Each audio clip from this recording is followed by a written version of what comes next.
웹 개발을 하다 보면 아무리 간단한 애플리케이션이라도 데이터를 어딘가에 저장해야 할 일이 생깁니다.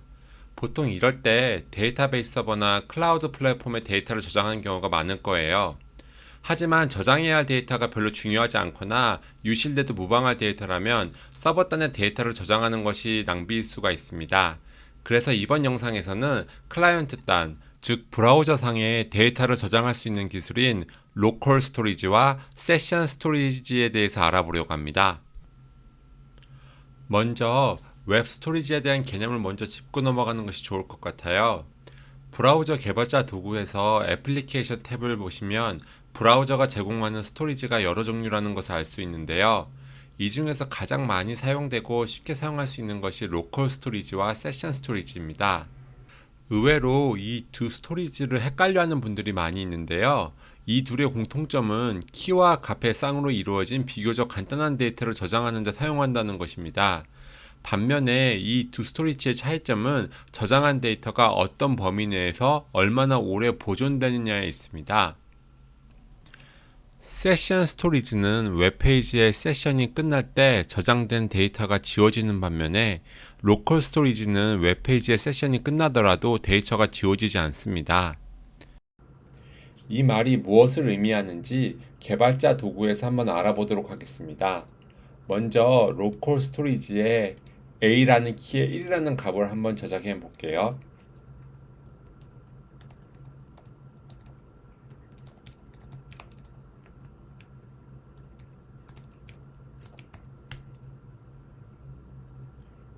그 다음에 새 탭을 하나 열어보겠습니다. 똑같이 개발자 도구를 열면 이렇게 A라는 키에 1이라는 값이 저장되어 있는 것을 알 수가 있습니다.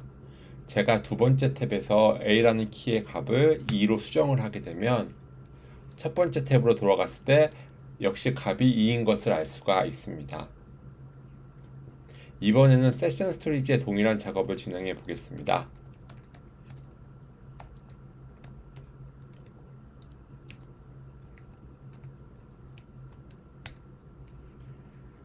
이번엔 세션 스토리지에서 확인해 보면 이렇게 A라는 키에 1이라는 값이 잘 저장되어 있는 것을 알 수가 있는데요. 두 번째 탭에 들어가서 세션 스토리지를 확인해 보면은 어떤 값도 저장되어 있지 않는 것을 알 수가 있습니다. 제가 여기서 세션 스토리지의 값을 A에 2라고 저장을 해 보겠습니다. 그리고 다시 첫 번째 탭으로 돌아가 보면 세션 스토리지에 저장된 이 A라는 키의 값은 전혀 변경이 일어나지 않는 것을 알 수가 있습니다. 다시 말해 브라우저에서 같은 웹사이트를 여러 탭이나 창에 띄우면 여러 개의 세션 스토리지의 데이터가 서로 격리되어 저장되며 각 탭이나 창이 닫힐 때 저장해둔 데이터도 함께 소멸합니다. 반면에 로컬 스토리지의 경우는 여러 탭이나 창 간의 데이터가 서로 공유되며 탭이나 창을 닫아도 데이터는 브라우저에 그대로 남게 됩니다. 로컬 스토리지와 세션 스토리지는 자바스크립트 API가 완전히 동일한 형태로 되어 있습니다. 그래서 본 영상에서는 로컬 스토리지 기준으로만 예시를 드릴 거고요. 세션 스토리지를 사용할 때는 예제 코드에서 로컬 스토리지 부분만 세션 스토리지로 대체하시기만 하면 됩니다. 웹 스토리지는 기본적으로 키와 값으로 이루어진 데이터를 저장할 수 있습니다. 개념적으로 해시 테이블의 자료 구조를 생각하시면 이해가 쉬우실 것 같은데요. 엄밀하게는 window local storage라고 입력을 해야지 로컬 스토리지에 접근할 수가 있는데요. 대부분의 윈도우 객체가 그렇듯이 그냥 윈도우를 생략하고 로컬 스토리지라고만 입력하셔도 로컬 스토리지에 접근하실 수가 있습니다. 로컬 스토리지에 데이터를 쓰려면 setItem 함수를 사용해야 됩니다. setItem 함수는 첫 번째 인자로 키를 받고요. 두 번째 인자로 값을 받습니다. 그래서 제가 이렇게 set 아이템 함수를 호출하고 어플리케이션 탭에서 로컬 스토리지 부분을 확인해 보면 이렇게 키 값이 저장되어 있는 것을 알 수가 있습니다. 이렇게 저장한 값을 읽어올 때는 get item이라는 함수를 사용합니다.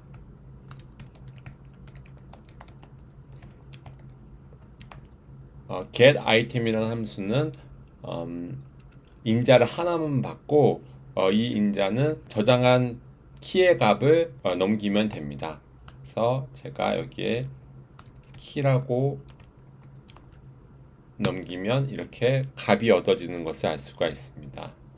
로컬 스토리지에서 데이터를 삭제하려면 remove item 함수를 사용하면 됩니다. 로컬 스토리지 remove item 이 함수도 역시 인자를 하나만 받고요. 삭제할 키를 넘기면 됩니다. 이렇게 삭제를 하고 났더니 이렇게 로컬 스토리지에 데이터가 하나도 남지 않는 것을 볼 수가 있습니다. 이번에는 제가 데이터를 몇 개 입력을 해 보겠습니다. 오늘 복사해서 키 1, 값 1 입력을 해보고요. 키 2, 값 2를 입력해 보겠습니다. 현재 로컬 스토리지에 데이터가 얼만큼 있는지가 궁금하면 로컬 스토리지의 length 속성을 확인하시면 됩니다. 현재 데이터가 로컬 스토리지에 2개 저장되어 있기 때문에 이렇게 2라는 값이 리턴되는 것을 알 수가 있습니다. 마지막으로 로컬 스토리지에 저장되어 있는 모든 데이터를 지우고 싶다면 clear라는 메소드를 사용하면 됩니다. 어플리케이션 탭에서 보는 것과 같이 데이터가 한 번에 모두 삭제되는 것을 알 수가 있습니다. 웹 스토리지를 사용할 때 주의할 부분이 하나 있는데요. 오직 문자형 데이터 타입만 지원한다는 것입니다.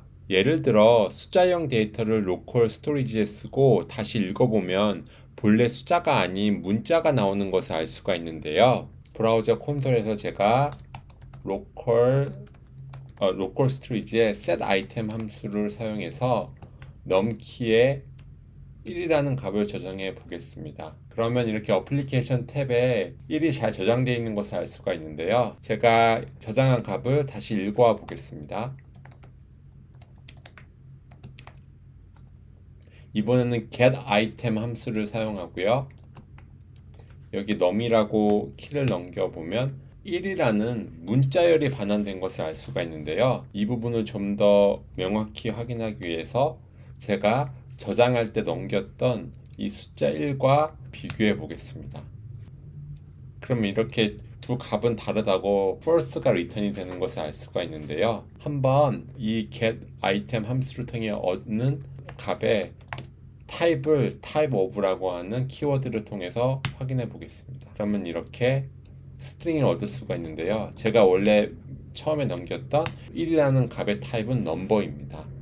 이러한 웹 스토리지의 성질 때문에 객체형 데이터를 저장할 때 큰 낭패를 보게 될 수도 있습니다. 예를 들어서 로컬 스토리지에 제가 객체를 하나 저장해 보겠습니다.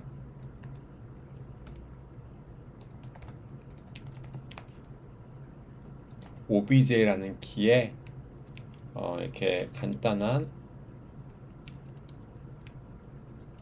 객체를 하나 저장해 보겠습니다. 애플리케이션의 탭에 보면 오브젝트라고 하는 그 예상하지 못했던 값이 보이는 것을 알 수가 있는데요. 한번 제가 저장한 값을 읽어 보겠습니다.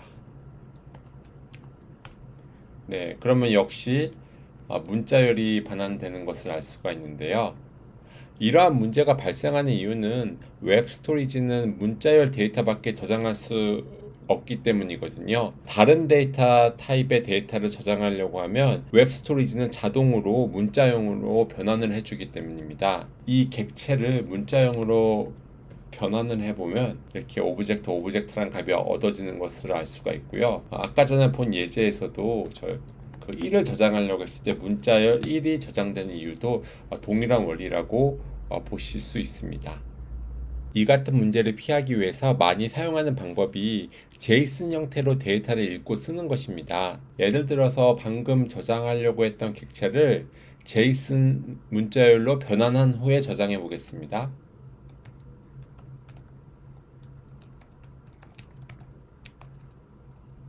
이번엔 제이슨이라는 키 네임을 사용하겠고요. 아까 전에 저장하려고 했던 객체를 제이슨의 string file라는 함수로 한번 감싼 다음에 로컬 스토리지에 저장해 보겠습니다. 그러면 이번에는 우리가 원했던 형태로 데이터가 저장되는 것으로 보이는데요. 이 값을 한번 읽어와 보겠습니다.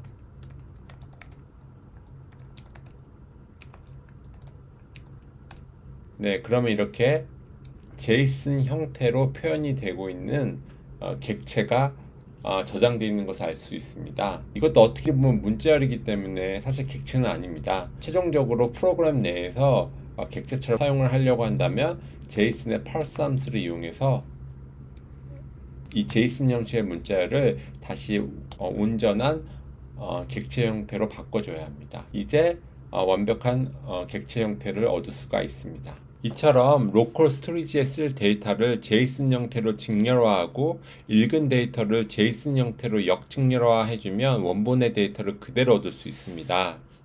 배열형의 데이터를 로컬 스토리지에 저장할 때도 동일한 방법으로 문제를 예방할 수 있습니다. 예를 들어서 nums라는 키에 숫자 1, 2, 3이 들어있는 배열을 한번 저장해 보겠습니다.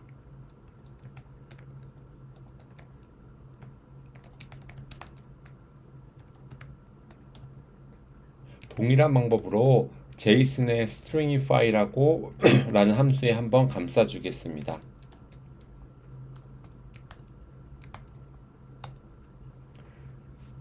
그러면 이렇게 1, 2, 3이 제이슨 문자열 형태로 저장이 되어 있는 것을 알 수가 있고요. 역시 이 값을 문자열이 아닌 배열의 형태로 얻고 싶다고 한다면 제이슨 parse 함수를 그대로 사용하고 이번엔 get item이겠죠? get item에 nums 값을 읽어오면 됩니다. 그러면 이렇게 온전한 배열의 형태로 값을 읽어올 수가 있습니다. 이상으로 로컬 스토리지와 세션 스토리지에 대한 기본 개념과 간단한 사용법에 대해서 알아보았습니다. 웹 스토리지로 데이터베이스 서버나 클라우드 서비스를 대체할 수는 없겠지만 시제품을 프로토타이핑하거나 데이터가 중요하지 않은 개인 프로젝트에서는 유용하게 사용할 수 있습니다. 추후 기회가 되면 다른 영상에서 리액트와 같은 프론트엔드 프레임워크를 사용해서 실질적으로 로컬 스토리지를 어떻게 응용하는지에 대해서 다뤄보도록 하겠습니다.